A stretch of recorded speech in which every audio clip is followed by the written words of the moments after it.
Welcome back, everyone.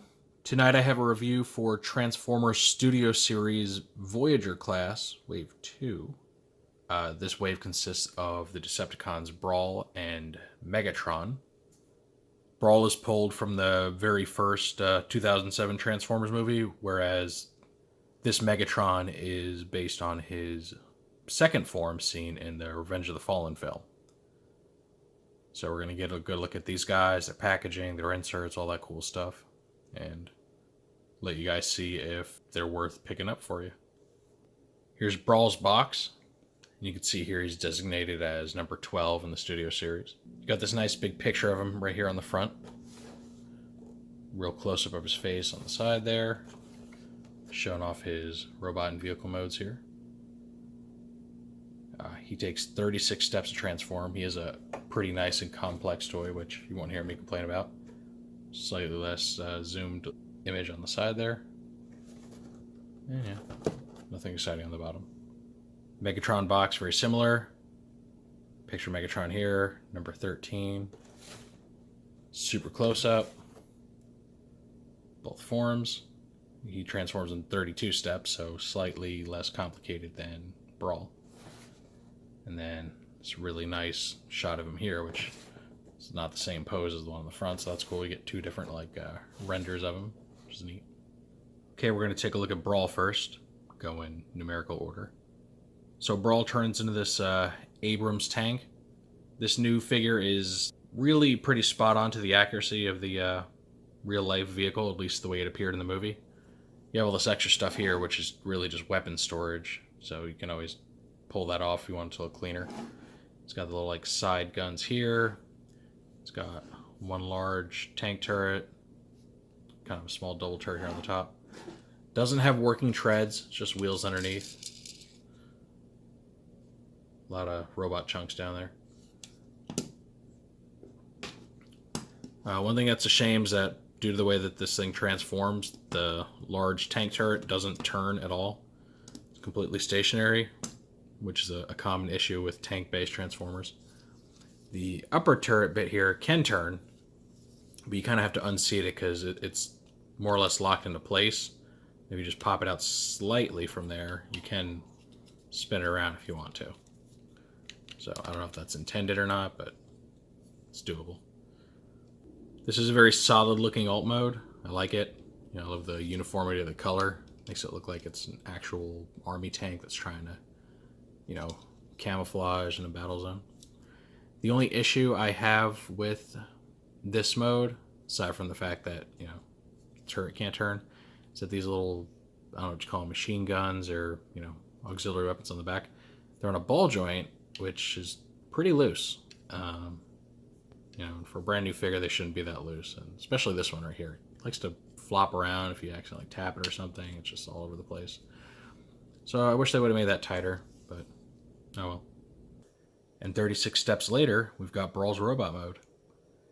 And in my opinion, this robot mode just looks absolutely fantastic. It's extremely screen accurate.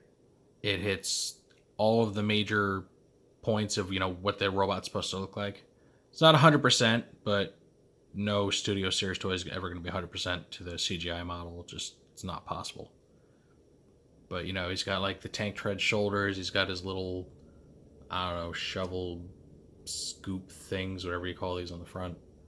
Got his weapons attached to his arms, which you could obviously detach if you want to. He's got the machine guns, the turrets pointing up. And one thing that a lot of people pointed out, and they thought it was weird, they didn't like it, is that his head is a lot bigger than it is on the other toys of this character. And when you actually go back and look at him in the movie, it turns out it's correct. His head is actually supposed to be that big. So the other toys were kind of missing the mark there. So it might look a little sillier, kind of makes his body look smaller, makes him look almost more childish, but it is how the character's supposed to look. I really like the thickness and the detail of his legs. They look very nice. He doesn't have any sort of ankle tilt because of the way that his feet have to basically plug into this kibble in the back. So that will limit his posability a little bit. You're not going to be able to get quite the dynamic range of poses that you might like. His face sculpt is really nice. Big fan of it. might be a little hard to see, but he's got red painted in there for his eyes. Looks very good. My only real qualm with this toy, at least for his robot mode, is that while his hands are very nicely detailed, they're painted, they're immobile. They're completely just trapped inside of his like forearm kibble there. So that stinks. There's no way to separate them out, make them look cleaner. But I can get why, due to the nature of the transformation, it would be like that. Another great thing about Brawl is if you go and kind of turn him toward his side, turn him in the back, he's not all hollow looking. He looks nice and full. Has some good form to him no matter which angle you're looking at him from. So, yeah. This robot really definitely just gets my seal of approval there. I absolutely love it. I think they nailed the character. I think this is the best version of Brawl they've put out so far. That's my opinion. I know, some other people prefer the leader class or maybe even the old deluxe, which I do have, but unfortunately I'm not able to retrieve it right now because it's buried away in storage at the moment. Brawl's little display piece is the Battle of Mission City, which is, the big epic finale of the Transformers movie from 2007. It's where Brawl made his last stand before being killed horribly. So it's got the jets flying overhead from the U.S. military. It's got all this destruction in the streets, some buildings in the background. And he looks great just standing up there, kind of surveying the carnage that he's helped cause. So definitely a good choice on their part. Though to be fair, there aren't really a whole lot of scenes they could have chosen from that movie that he was actually in. But still looks good. Next up we have Megatron in his Cybertronian tank mode. And probably one of the first things you notice is that his head is very clearly visible in the front. Which, as awkward as that looks, that's how it's supposed to be. It was that way in the movie too. Which, kind of makes sense given the fact that Megatron hadn't adopted an Earth-based alternate mode, so he wasn't really trying to hide. The Transformers and Cybertron weren't necessarily trying to hide in plain sight. They just had different, different forms, different modes. So as goofy looking as I think it is, I can't complain too much because it's how it's supposed to be. It's kind of cupped in these little like bracket pieces here. This tank, obviously has extreme amount of sculpted detail on it. It just looks very alien. Almost kind of like, I don't know, steampunkish in a way. It's got like a main turret right here in the front. It's got these two auxiliary little guns here on the top. This side of the tank ends up looking very nice and filled in due to this arm being here. Whereas this side looks much emptier. See the difference between the two. Like so much so that I thought I had to be transforming it wrong when I first did it, but no, that's how it's supposed to look. It's got this really nice, like, copperish paint on the treads there. Just like with Brawl, he doesn't actually have working treads, it's all on wheels. But, I like this very alien design with, like, different size of treads, pointing different ways and everything. It's really neat. Got some more, like, copper color paint there. And, yeah, it's very simple. To be honest, I'm really not crazy about this mode. Whether it's, accurate to the movie or not, it just looks silly. It really does. It looks like a huge mess with the head sticking out in the front. Just looks so goofy to me. The very asymmetrical, bit here toward the back, it just makes it look like there's a piece missing here. And the fact that this doesn't, it's supposed to roll on wheels, but it really doesn't sit flush at all. Yeah, mainly due to these bits down here just kind of being in the way. And yeah, I could be just messing it up. Maybe I just didn't transform it quite right, but I don't know. I've done this several times and the result's always the same. So correct me if I'm wrong. So yeah, it's an interesting mode. Has some cool visual cues, but all in all, I'm not crazy about it. Just, I don't know. It looks goofy. And here's Megatron's very impressive robot mode. This is by far the most screen-accurate version of Revenge of the Fallen Megatron we've gotten, so I'm a big fan of this. He's got all the right cues. He's got his slightly undersized, spindly, half-built robot hand there. All the creepy fingers that he uses to, probe Sam's face with. He's got his crab claw style like fusion cannon going on the other arm.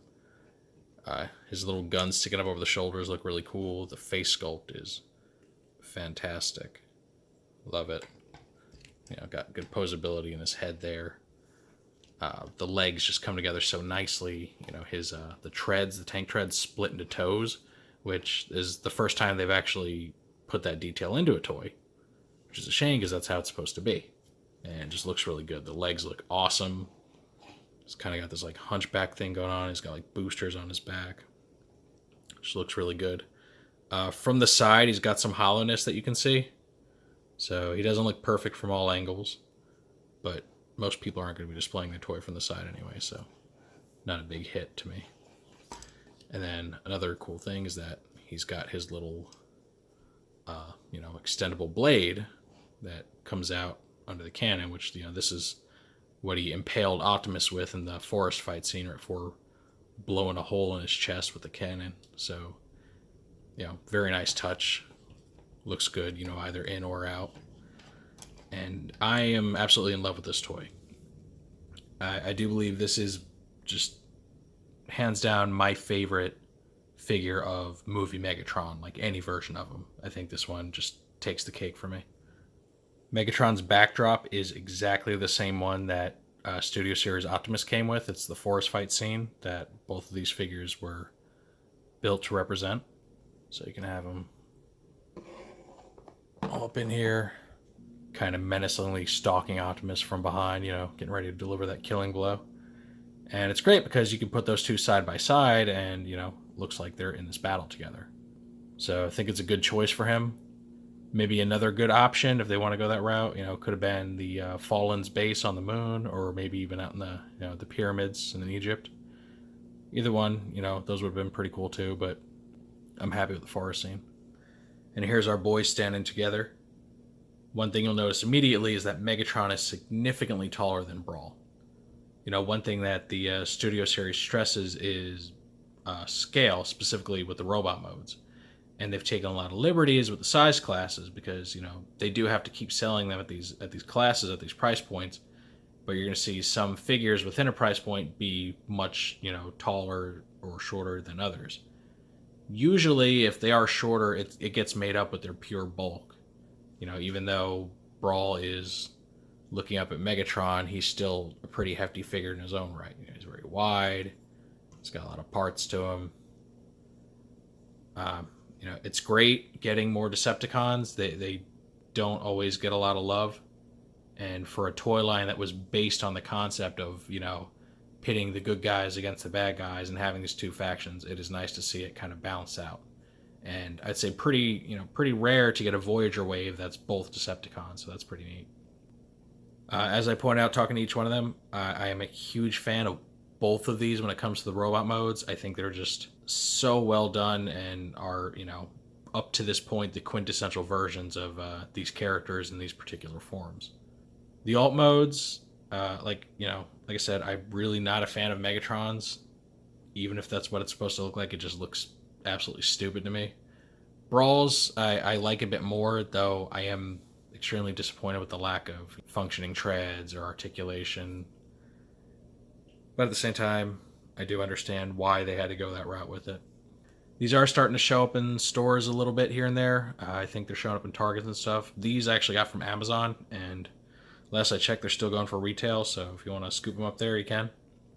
Though I do have to warn everybody, the last several things I've gotten from Amazon results in really damaged boxes right out of the shipping box. I didn't really point out earlier, but this is the top of Megatron's box.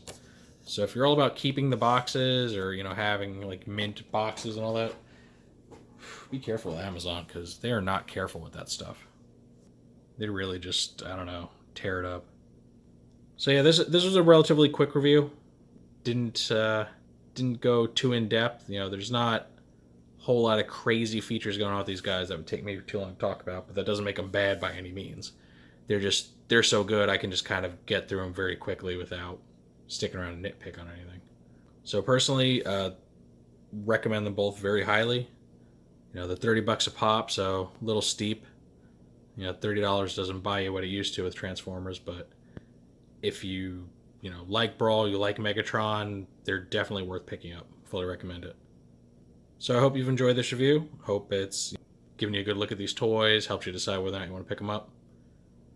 Let me know below what you think of them, what you thought of the review, and don't really have much else to say on them. So with all that said, I'll see you all next time.